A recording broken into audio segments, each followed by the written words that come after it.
How a mindset shift helped one woman lose 150 pounds on the keto diet. 7 years ago at age 44, Thompson weighed 325 pounds lbs and found herself fatigued and battling heartburn, back and knee pain, and insomnia. "I just wasn't feeling right," she says. The Centerville, Virginia, woman made an appointment with her doctor for a physical, and after running blood tests, her doctor told her she had high blood pressure and prediabetes, and was at risk for heart attack and stroke. "That was the kick in the pants I needed to make a change," she says. After getting the okay from her doctor, she decided to start the ketogenic diet, a high-fat, low-carb and moderate protein plan that puts the body into ketosis, a metabolic state that triggers the body to burn fat instead of carbohydrates for energy, and often leads to fast weight loss. On the diet, she cut out all grains, sugar, and processed, packaged foods, and ate green leafy vegetables, fatty cuts of meat, salmon, and eggs, and she cooked with fats like butter, ghee, tallow, and duck fat. Thanks to her diet changes, Thompson lost 150 pounds. Although the keto diet played a role in her weight loss, she realized throughout her journey that health means more than simply trading cookies for kale. Shifting her mindset, developing healthier lifestyle habits, and leaving a high-stress job were equally important for her. "Everything I tried in the past didn't work," Thompson says. "What I really need to focus on was that it had to be more about living my life." When stress eating gets in the way of weight loss throughout Thompson's weight loss journey, stressors have threatened her success.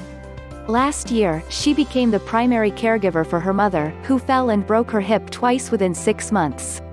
Thompson's own health fell to the wayside, and as a result of stress eating, Thompson regained 35 pounds. "As hard as taking care of my mother is, I still need to make my health a priority, and I didn't do that," she explains. "It's really hard to make good habits, but it's so easy to let the bad habits come back in." In spite of the challenges she faced, Thompson realized changing her mindset was just as important as changing her diet, and the key to sustained weight loss. "It was actually the hardest part when I first started to lose the weight, and it is sort of now, too," she says. One of the reasons was that she had to overcome her hyper-focus and fear of the scale, and instead look at more meaningful metrics, like her energy level, size is lost, and amount of muscle mass. "For me right now, it's getting back into the mindset of using all the different tools I used to keep me distracted from the scale and putting the scale in a proper perspective. That's tough because everything you hear about weight loss involves getting on a scale," she says. Still, Thompson found creating new, healthy habits and staying consistent were key to keeping off the weight and improving her other markers as well. Making diet changes kick-started a better sleep schedule. A former insomniac who would sleep only 2 or 3 hours a night, Thompson found that changing both her diet as well as her eating habits allowed her to get between 6 and 7 hours of quality rest a night. For example, if she wanted to indulge in a glass of wine, she would consume it earlier in the evening so it wouldn't affect her sleep later on. She also found that using blackout blinds, keeping the temperature in her bedroom cool, and getting ready for bed an hour before she wanted to turn in helped her fall asleep better. Without adequate sleep, levels of leptin and peptide YY, two hormones that promote satiety, the feeling of fullness, decrease, while ghrelin, the hunger hormone, increases, which can lead to overeating and weight gain, says Carolina Povian, MD, professor of medicine at Boston University School of Medicine in Massachusetts. People who sleep less than 7 hours a night tend to have higher body mass indexes, BMIs, she says. A study published in September 2013 in the American Journal of Epidemiology found people who slept less than 5 hours a night had about a 40% increased risk of developing obesity compared with those who got 7 to 8 hours of sleep. In fact, 7 to 9 hours is how much sleep the National Sleep Foundation recommends for adults. Thompson also found that making her phone's display dim at night, and powering down her devices when the sun set, or at least 1 to 2 hours before bedtime, also helped her fall asleep. It's true that blue light emitted from TVs, tablets, and smartphones suppresses melatonin, the hormone that's responsible for regulating sleep-wake cycles. A study published in October 2013 in the journal Chronobiology International found people who wore glasses that blocked blue light produced more melatonin, slept, and performed better at work than those who didn't while working night shifts. Curbing social media use improved her self-image as she lost weight. Scroll through any of your social media feeds, and you'll be bombarded with politically charged news, photos of mouth-watering food, and others seemingly perfect lives, all things that can raise levels of the stress hormone cortisol. A study published in March 2018 in the Journal of Social Psychology found that people who closed their Facebook accounts had lower levels of cortisol and felt more satisfied with their lives. Social media use also promotes unhealthy body images and can make people feel bad about themselves, Dr. Apovian says. According to a study published in March 2019 in the journal Body Image, after engaging with attractive peers on social media, women reported feeling more dissatisfied with their bodies. Instead of getting sucked into social media, which is something Thompson says negatively affected her ability to wind down at night, she did relaxing activities, like knitting and reading, instead. Learning how to cope with stress also aided her weight loss. When Thompson decided she needed to make her health a priority and lose weight, she was working a high-stress job that required her to clock 15 to 18 hours a day as well as weekends. She found herself eating at her desk, grabbing a soda or a snack to keep up her energy levels, and ordering in dinner. "I was very unhealthy, and I was very unhappy with the job," she says. After talking to her husband, she realized the only way she would get healthy would be to quit her job. Although it was a difficult decision because Thompson was the breadwinner and insurance provider in her family, it turned out to be the best decision for her health and happiness.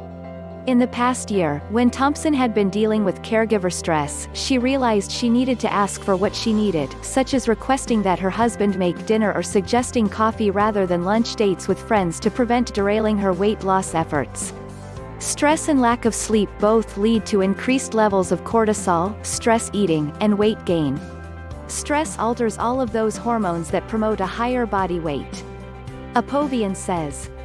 A study published in February 2017 in the journal Obesity found chronic high levels of cortisol were associated with being overweight and carrying extra weight, including the dangerous visceral fat, around the waistline. Recent research may point to a cause worth further scientific exploration. A study published in April 2018 in the journal Cell Metabolism, which was conducted in mice, suggested that glucocorticoids, or natural steroid hormones, increase with chronic stress and can cause a type of cells known as progenitor cells to turn into fat cells and cause weight gain.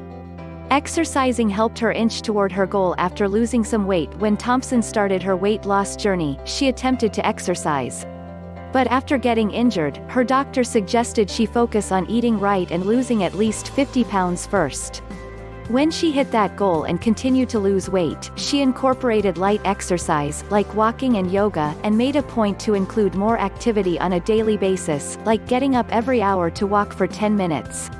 "It got to a point where I could move a lot easier," she says. Eventually, she would challenge herself to walk longer, faster, and greater distances, working up to a run and competing in endurance events. When Thompson gained back 35 pounds this past year, however, her hip began to hurt, and she started to work with a trainer and physical therapist.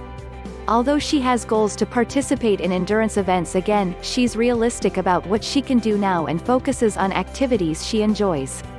"If you don't like the exercise or physical activity you're doing, you won't want to do it," she says. The National Weight Control Registry shows that people who exercise at least 2,500 calories worth each week maintain weight loss, Apovian says. They stop exercising, they gain the weight. Prioritizing exercise means organized exercise and doing it faithfully, like brushing your teeth, she says. According to a study published in March 2019 in the journal Obesity, people who lost 30 pounds or more and kept it off for over a year found physical activity did more to maintain weight loss than diet. In other words, diet can help take the weight off, but exercise appears to help you sustain that weight loss.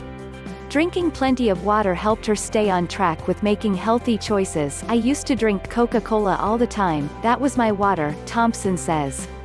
Over the course of a month, Thompson made the switch to drinking half her body weight in ounces of mostly water, with some unsweetened iced tea or flavored, unsweetened carbonated water thrown in. Studies show drinking plenty of water is one of the keys to weight loss. A study published in the July-August 2016 issue of the journal Annals of Family Medicine found staying hydrated by drinking water and eating water-rich fruits and vegetables can help manage weight, especially for those who are overweight or obese. Some people who get dehydrated can't distinguish dehydration or thirst from hunger, so they will overeat.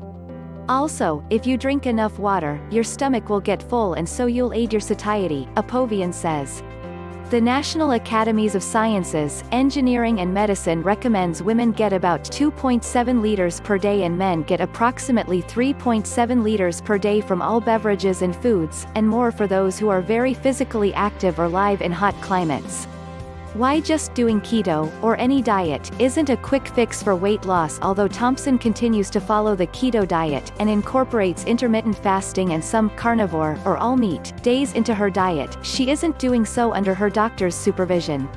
However, working with a doctor when you're trying to lose weight on any diet, but especially on keto, is a good idea because they can make sure you don't get dehydrated and your potassium levels are optimal, Apovian says. A lot of things can happen that your doctor can monitor for you so that you do it right and healthy and there's less of a chance of gaining it back, she says.